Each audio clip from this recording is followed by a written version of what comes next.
தல வாத்தல எங்க சுதாகரன் வராதா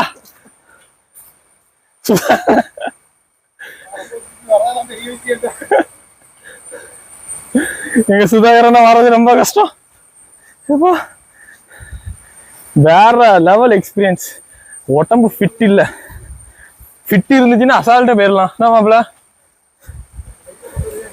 பைக்கா வாய்ப்பே இல்ல. ட்ரோன்லாம் உள்ள அலோவ் பண்ண மாட்டான், ஃபைனை போட்டுருவான். வாப்பாய் பறக்க விட்டது மேல பார்த்தா புடிச்சிருவான்ல மச்சான், ஃபைன் போட்டுருவான்ல. 10,000 15,000 ஃபைன் போட்டுருவான்ல.